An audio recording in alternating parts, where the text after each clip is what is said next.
que cuando se habla de que hoy día, por su intermedio presidente, de que hoy día es muy difícil abrir un particular subvencionado, de que el gobierno de Michelle Bachelet amarres ideológicos, que por favor, hay un consenso amplio en la sociedad chilena que con la educación no se lucra. Aunque a algunos no les parezca, hay un consenso bastante transversal en la sociedad. Ya 10 años de promulgadas estas leyes, nosotros hemos visto cómo se ha destruido por completo la convivencia escolar, con los problemas de violencia escolar más graves que hemos tenido en nuestra historia, hasta inspectores asesinados, con un 40% de los estudiantes que llegan a cuarto básico sin saber leer y escribir, con un instituto nacional que antes era una insignia de movilidad social en este país, que no está ni en el puesto 360 de la PAES, un instituto nacional Barros Aranas que no está ni en el puesto 1147 de la PAES, con overoles blancos, con bombas molotov, con profesores rociados por benzina. La diputada Schneider señaló, por su intermedio presidente, que existe un consenso generalizado, indiscutible, de que el lucro es el demonio, ¿cierto? Bueno, no es así. Hay una proporción importante de la ciudadanía que no demonizamos que las personas ganen plata por hacer muy bien su trabajo, señor presidente. Usted ha tenido ya suficiente, diputada. Presidente, usted tiene que darle la palabra a los parlamentarios. Por favor. Usted no ha puesto en votación. A ver, la llamo al orden, diputada Schneider. Usted la llamo al orden por primera vez. Presidente, ¿por qué? Y fundamenteme en el reglamento. Por segunda vez la llamo al orden. Fundamenteme en el reglamento. ¿Dónde está la tiene la palabra? Para negarme la palabra? Gracias. No. Presidente, yo no voy a dejar de hablar hasta que usted me dé la palabra. Continuar con el trámite de audiencia respecto del proyecto de ley que modifica diversos cuerpos legales con el objeto de facilitar la creación de nuevos establecimientos educacionales, de origen en una moción de la senadora y los senadores Paulina Núñez, Gustavo Sangüesa, Matías Walker y la ex senadora Carmen Gloria Aravena, y el ex senador José García, actual ministro, en segundo trámite constitucional con urgencia calificada de suma. En razón de lo anterior, escucharemos al director ejecutivo de la Fundación Astoreca, señor Juan Eduardo Roger, y le acompaña la jefa de Relaciones Institucionales, señora María Jesús Collado. ¿Estoy en lo correcto? Le pedimos disculpas por la larga espera, pero normalmente en esta comisión hay tiempo para debatir y quizás los invitados que a lo mejor vienen por primera vez no lo entienden así. Entonces vamos a dejar a don Juan Eduardo. Hasta por... Perfecto. Muchas gracias, presidente. Ahí está. Agradecer la citación a la comisión y antes de referirnos al proyecto de ley, contar brevemente lo que hacemos en Fundación Astoreca. Hay una presentación que entiendo se debiera estar viendo, pero contarles por mientras que el sueño de Astoreca, nuestra fundación, es que todos los estudiantes de Chile reciban una educación integral de excelencia que les permita desarrollar su potencial, escoger su proyecto de vida, contribuir al bien común y alcanzar una vida plena. Y el propósito que tenemos como fundación es influir en el mejoramiento de la calidad de la educación en Chile, extendiendo prácticas efectivas, que lo que pasa en nuestros establecimientos también pueda influir en la educación de todo el país. Y contarles también brevemente que nosotros estamos en dos áreas de trabajos. Somos sostenedores, como se ve ahora sí en la presentación. Tenemos 3 colegios propios en la zona norponiente de Santiago, en Lampa y en Renca, con 3.000 estudiantes directos, más de 200 docentes. Y lo principal que nos caracteriza son los altos estándares de calidad en la formación académica, humana y espiritual, y los resultados también que logran nuestros colegios de excelencia.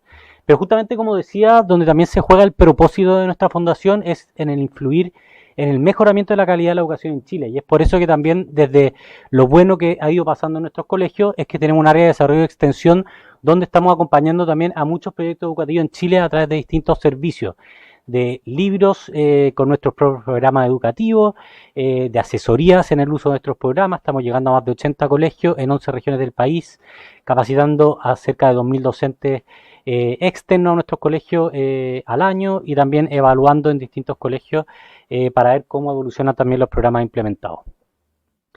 Y solamente comentar brevemente respecto a que nuestro modelo, nuestra fundación, que tiene 36 años de historia, ha probado ser bastante exitoso, y hoy día lo vemos también en los resultados que tenemos en las pruebas estandarizadas del Ministerio. Y hoy día lo que son el CIMSE de matemática y lenguaje, si tomamos lo que fue la prueba del 2025, estamos con puntajes promedio de los 3 colegios mayores a la media nacional, e incluso mayores que el grupo socioeconómico alto, que es algo que la verdad que nos enorgullece bastante. Y lo mismo sucede a nivel también de enseñanza media, lo que es el CIMSE de segundo medio. En cuanto a la PAES, también muy contentos con los resultados del año pasado, 4 puntajes nacionales, casi 30 estudiantes entre los 900 y los 1000 puntos en matemática, y también bastante por sobre el promedio nacional, con más del 80% de nuestros estudiantes ingresando a la educación superior.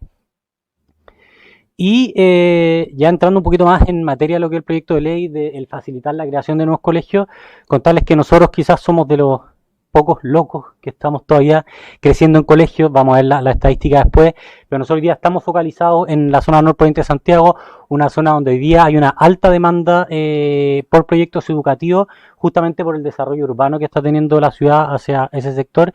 Tenemos 3 colegios ahí, como decía, estamos con un proyecto de construcción de un cuarto, y también buscamos construir un quinto, justamente para demostrar que se puede lograr la excelencia en este trabajo en red, y para ir consolidando también nuestro modelo como un referente que pueda ayudar a la educación del país. Esto justamente es la cifra también de la construcción de colegios en los 10 últimos años, que efectivamente ha ido bien a la baja. Y contarles también respecto a nuestra experiencia de lo que está haciendo la construcción de un cuarto colegio y las dificultades con las que nos hemos encontrado en el camino, que también tienen que ver un poco con el objeto del proyecto de ley. Uno tiene que ver con la alta inversión que requiere construir un proyecto, y esto siempre previo a proceso de reconocimiento oficial y el otorgamiento de la subvención, que está sujeto al cálculo de la demanda insatisfecha. Y esto es relevante porque genera incertidumbre respecto a la sostenibilidad del proyecto. Efectivamente, uno se embarca en la construcción de un nuevo colegio sin saber si efectivamente va a poder contar con la subvención. Sin duda, un proyecto, o sea, nuevas normativas en la construcción que tienen que ver con el IMIP, con la nueva reglamentación térmica, también dificultan y son un desincentivo a la construcción de nuevos colegios, porque lo hacen bastante más elevado el costo. Y por último, y que también hace referencia al proyecto de ley, tiene que ver con la dificultad para contar con un terreno propio, y que además esté en un sector donde se pueda calificar de demanda insatisfecha, porque puntualmente en el caso nuestro estamos sujetos también a donaciones de terceros para construir terreno, y eso no siempre es viable en la zona donde efectivamente pueda estar identificada la demanda insatisfecha. Yéndonos directamente al proyecto de ley, en términos generales manifestamos un apoyo. Creemos que efectivamente puede ser un pilar para el fortalecimiento educativo, principalmente por las razones que voy a proceder a explicar, pero uno es que facilita la creación de nuevos establecimientos, permitiendo responder con mayor agilidad a los cambios demográficos y territoriales, definiendo además la demanda insatisfecha no solo como una falta de cupos, sino como una ausencia de oferta de alta calidad. En un contexto donde vemos bajas tasas de natalidad, y donde vemos que efectivamente hay bastantes proyectos educativos que están desafiados por las menores matrículas, hoy día no podemos hablar solo de demanda insatisfecha en cuanto a cupos, sino que también a la calidad de esos cupos.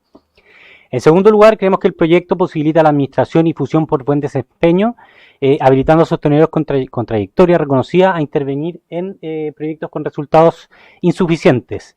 Y esto permitiría ir escalando modelos educativos más exitosos. Como tercer punto, creemos que también es importante en cuanto a lo que es la forma de cálculo de la demanda insatisfecha. Aquí da una validación también a la manifestación de los apoderados, reconoce la voluntad de las familias como un motor de apertura, y también fortalece en ese sentido la libertad de enseñanza y la participación activa de las comunidades en el territorio. Por último, la flexibilización del régimen de arriendo y haciendo alusión también a la dificultad a veces de contar con terrenos donde se pueda construir un colegio, creemos que es una medida que tiene una buena orientación porque reduce las barreras de entrada y también garantiza la continuidad de proyectos que ya están bajo régimen de arriendo. Dicho eso, y para no extenderme, vemos dos puntos principales donde hay oportunidades de robustecer el proyecto de ley y que en nuestra experiencia como sostenedor son importantes.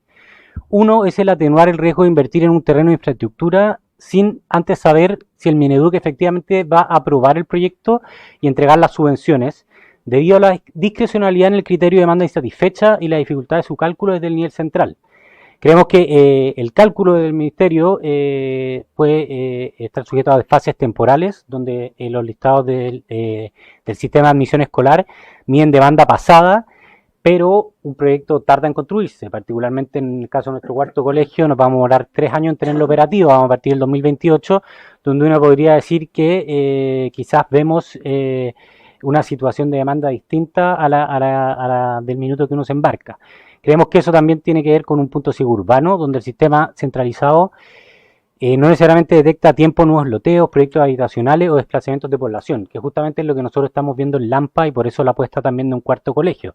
Sabemos que hay muchos proyectos de construcción de vivienda social en el sector. Y por último, creemos que también hay que tener en cuenta los criterios rígidos, que no consideran una demanda por calidad, ni los costos excesivos de traslado de los padres. Muchas veces el proceso de cálculo de la demanda insatisfecha no considera justamente los esfuerzos o las condiciones que puede tener una familia para trasladarse a un establecimiento que pueda satisfacer esa demanda de un proyecto educativo. En cuanto a mejoras puntuales en este punto, creemos que es importante flexibilizar este criterio de demanda insatisfecha, especialmente para proyectos de calidad acreditada. Creemos que eso es importante porque puede ser un incentivo para proyectos educativos que hoy día están demostrando buenos resultados y que les pueda dar una mayor certeza de embarcarse en un proyecto y que luego pueda solicitar la subvención escolar. Y en segunda instancia creemos que también es muy importante transparentar las condiciones por las cuales se calcula la demanda insatisfecha, considerando que el proyecto educativo que se embarca en el desafío de construir o aperturar un nuevo establecimiento debiera contar con información bastante fidedigna para que efectivamente pueda tomar esa decisión. Y en segundo lugar nos gustaría referirnos a la oportunidad que tiene que ver el ampliar la posibilidad de administrar establecimientos de bajo desempeño o en riesgo de cierre, al que hace alusión el proyecto de ley, pero ampliarlo no solamente a organismos sin fines de lucro que tengan una trayectoria educativa, sino que también creemos que es muy importante entidades sin fines de lucro que tengan un respaldo financiero sólido. Porque pongo nuevamente el ejemplo de nuestra fundación, nosotros en términos de conocimiento técnico y de capacidad pedagógica, podríamos efectivamente ser un aporte para un colegio que no está alcanzando altos estándares de calidad, pero en cuanto a la solvencia, nosotros tenemos un desafío en sostener nuestros propios colegios y no es llegar justamente a administrar un nuevo colegio sin poner en riesgo el proyecto institucional en su conjunto. En ese sentido, creemos que puede ser una medida que favorezca este traspaso de sostenedores, el que también se abra la posibilidad de que entren administradores que tengan espaldas financieras, por así decirlo, justificando esa falta de experiencia técnica con la contratación de equipos pedagógicos especializados para asegurar la continuidad del servicio educativo. Creemos que es importante en esta línea también de apoyo a sostenedores deficientes, la creación de un mecanismo de incentivos para que estas instituciones que efectivamente tienen la capacidad técnica puedan asumir la administración de establecimientos con resultados insuficientes en territorios especialmente donde hay una baja oferta educativa de calidad. ¿Y por qué? Justamente porque es necesario a la hora también de hacerse cargo de un proyecto que arrastra una cultura escolar o una serie de condiciones que sistemáticamente le ayudan a no obtener una buena calidad en su proyecto, el que también haya apoyos para que el sostenedor que venga a aportar con su experiencia a que este proyecto pueda elevar sus estándares, tenga la capacidad efectiva de hacerlo. Y esto tiene que ver con recursos para finiquitar a personas que no quieran participar del nuevo proyecto educativo, para incluir mejoras urgentes en infraestructura que pueda tener el espacio para contar con los equipos técnicos necesarios para elevar el estándar de ese proyecto. Y en esa línea, lo que hemos hablado a nivel interno es un mecanismo de aporte fijo por estudiante que otorgue cierta previsibilidad financiera durante la etapa de recuperación y puesta en marcha del nuevo proyecto educativo respecto a la gestión del sostenedor anterior. Y esto justamente en la línea de dar certezas también al sostenedor o a la entidad especializada que va a tomar el nuevo proyecto para efectivamente poder saber con qué recursos contaría a la hora de tomar este nuevo proyecto educativo. Gracias, presidente. Muchas gracias, presidente. Agradecer también por su intermedio la exposición de don Juan Eduardo. Creo que el ejemplo de Astoreca es uno de los ejemplos más evidentes de que la sociedad civil, cuando se involucra en educación, es virtuosa.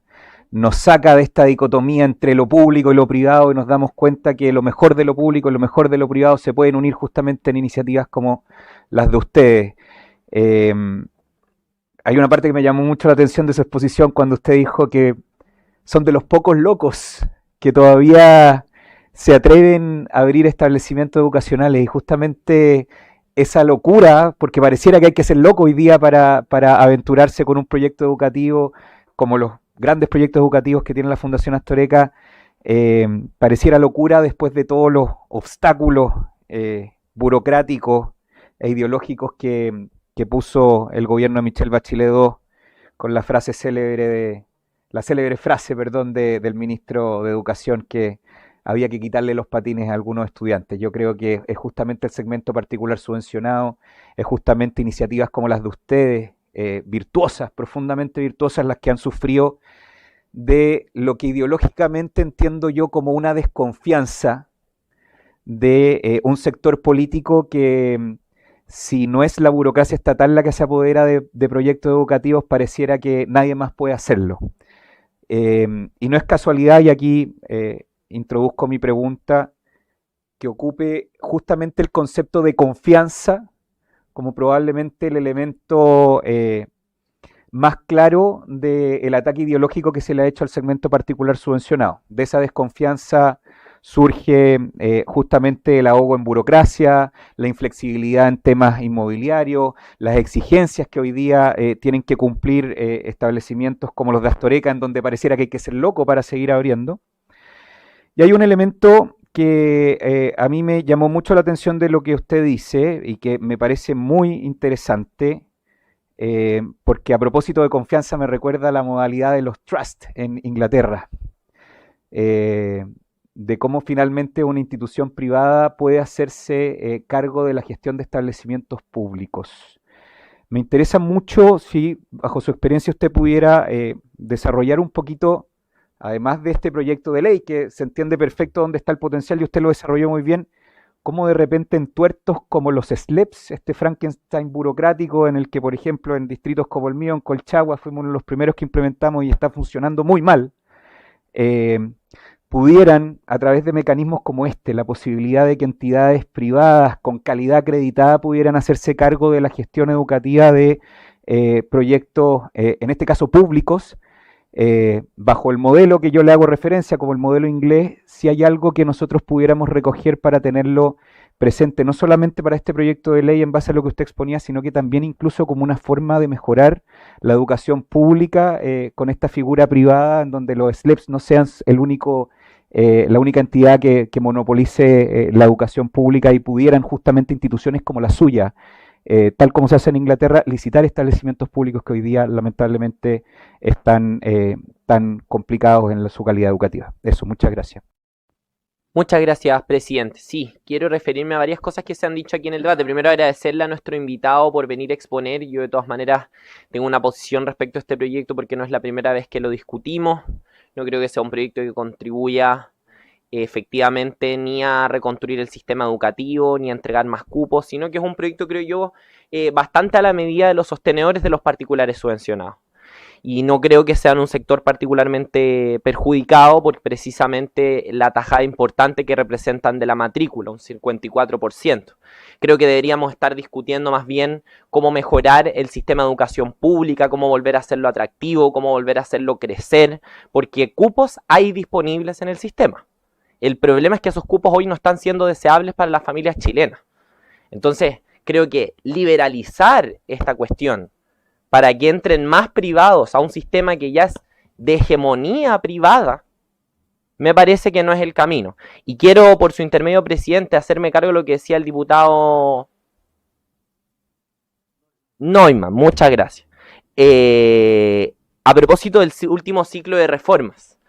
Porque yo le quiero recordar al diputado, por su intermedio, lo que pasaba en la educación chilena antes de esa reforma. Primero, la municipalización. ¿Qué tenemos con los municipios? Porque usted habla muy mal de los SLEP y que, por cierto, yo creo que hay que corregirlos. Yo fui crítica de la reforma de Michelle Bachelet. A mí me tocó verla siendo dirigente estudiantil y efectivamente yo tuve una posición crítica. Esta no es mi reforma ideal.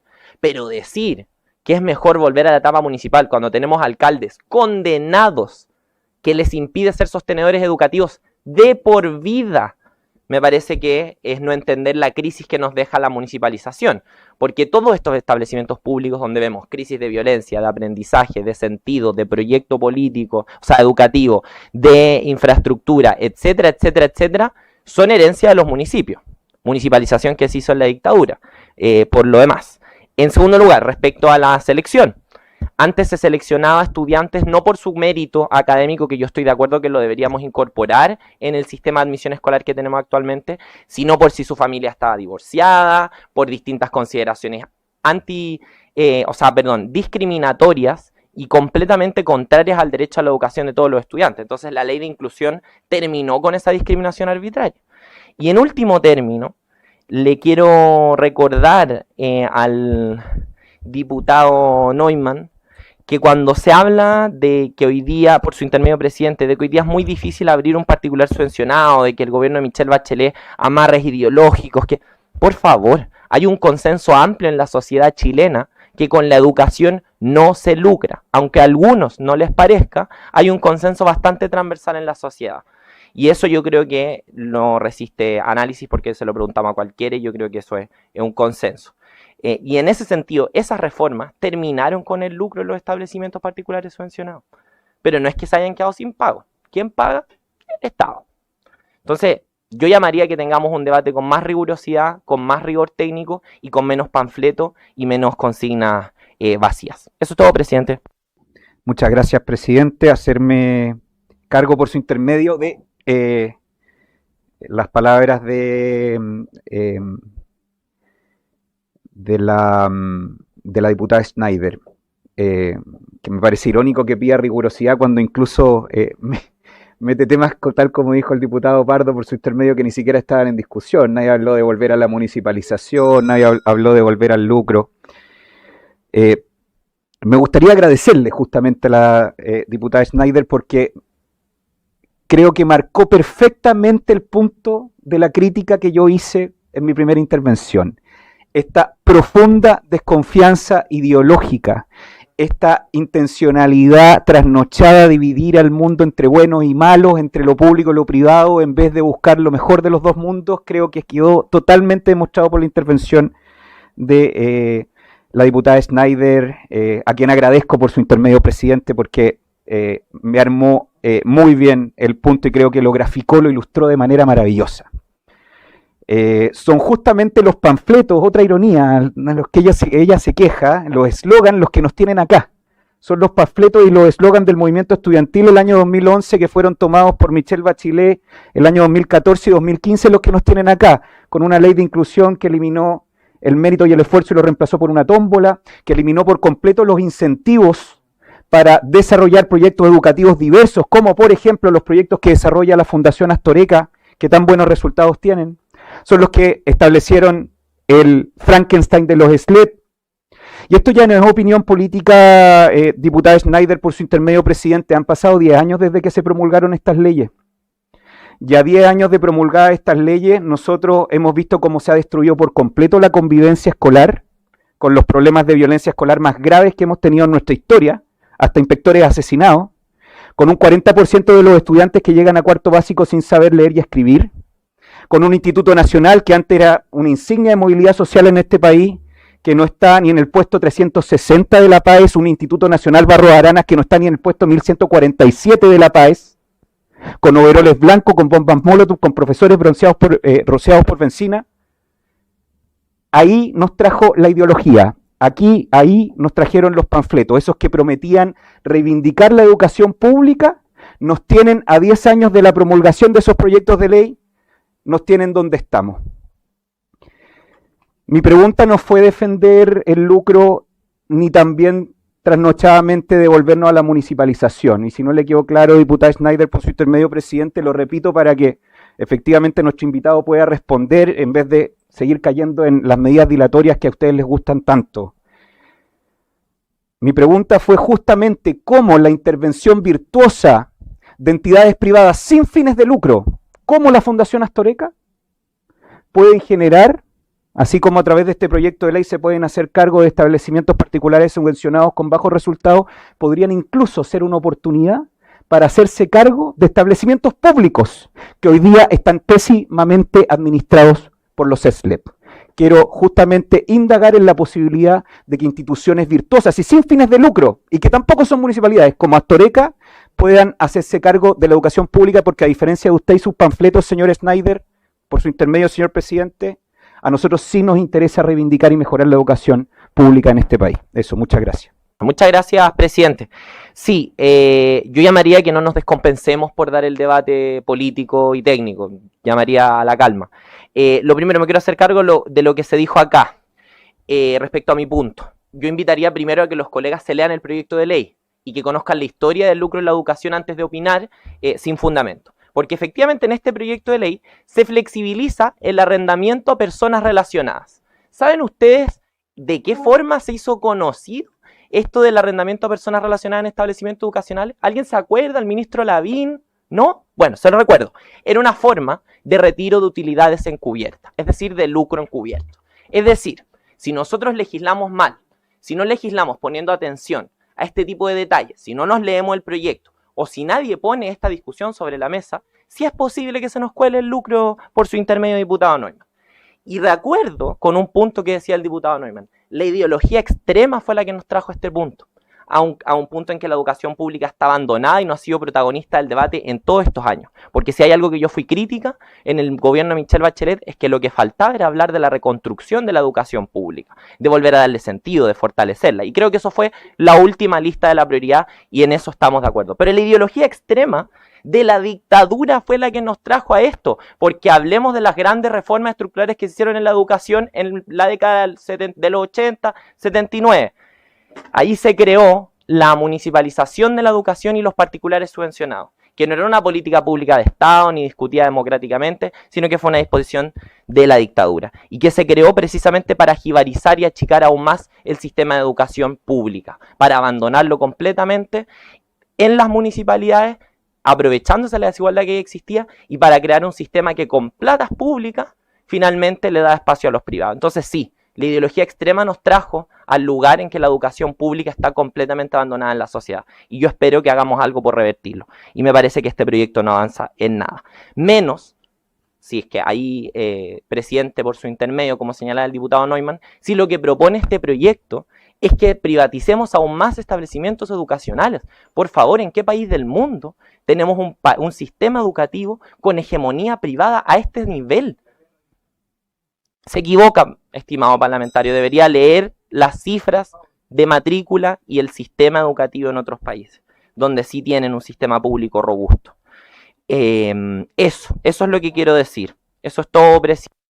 Diputado Barría. Presidente, no me puede cortar la palabra cada vez que intervengo. Yo estaba...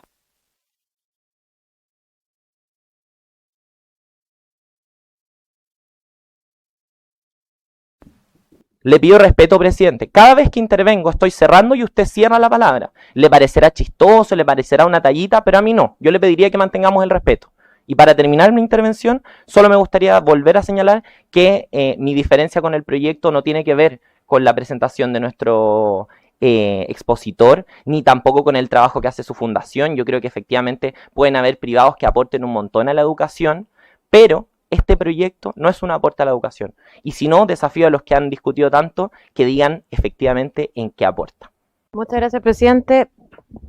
Quisiera hacer presente algo que es fundamental, que la mala calidad, presidente, de muchos establecimientos educacionales de carácter estatal no es responsabilidad de los muchos establecimientos educacionales del sector privado que contribuyen a desarrollar un bien público, como es la educación de nuestros niños. Eso como primer punto me parece relevante porque justamente se ha hablado aquí mucho de la mala calidad de la educación estatal, cuando en circunstancias que aquí tenemos un proyecto de ley que lo que busca es facilitar que ese sector privado pueda contribuir de mejor manera aún a este bien público tan esencial para esta comisión y para Chile. Segundo, en relación al famoso lucro. La diputada Schneider señaló, por su intermedio, presidente, que existe un consenso generalizado, indiscutible, de que el lucro es el demonio, ¿cierto? Bueno, no es así. Hay una proporción importante de la ciudadanía que no demonizamos que las personas ganen plata por hacer muy bien su trabajo, señor presidente. Y en ese contexto quisiera preguntarle a nuestro expositor, si es que la circunstancia de ser efectivamente una fundación o una corporación, que por definición desde el Código Civil, ¿cierto?, no tienen este fin de lucro, ha significado para ellos una dificultad en el... ¿Cuál sería, o si es que existe alguna dificultad para ellos en poder contribuir de mejor manera a esta estupenda labor que realizan, como es la prestación del servicio educacional, señor presidente? Muchas gracias. Le agradecemos al director ejecutivo de la Fundación Astoreca, don Juan Eduardo Roger, por su participación en esta sesión. Le agradezco a nombre de la comisión. Señores y señores diputados, le voy a dar la palabra tal cual como lo había manifestado al señor subsecretario. Si alguien quiere intervenir o en la argumentación del voto, lo puede hacer. Señor subsecretario.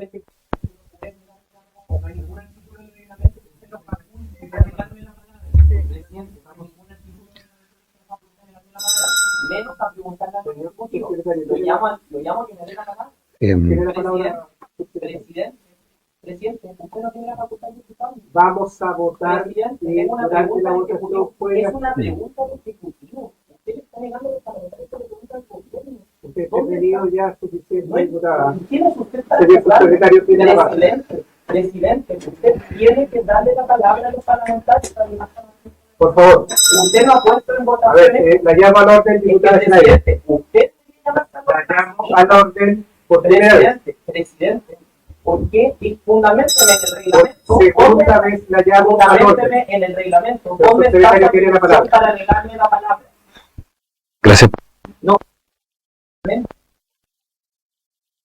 Presidente, yo no voy a dejar de hablar hasta que usted me dé la palabra, porque en el reglamento no hay ninguna atribución para que usted estudie el debate. Presidente, tengo una pregunta al Ejecutivo. Cuando usted en la comisión... Señor subsecretario, ¿le vamos a dar la palabra a la Secretaría? Por suerte. Secretario. Presidente, el artículo 279 señala que cada diputado puede hablar solo 2 veces en la discusión general y 2 veces en cada artículo en la discusión Por particular. eso es la Por votación. favor. No, es en la discusión general. Usted no va a dejar que le hagamos Por favor. al Ejecutivo. Secretaria, por favor. Curso 10 y 5. Esa es la facultad de la que está haciendo uso el presidente. Señor subsecretario, tiene la palabra.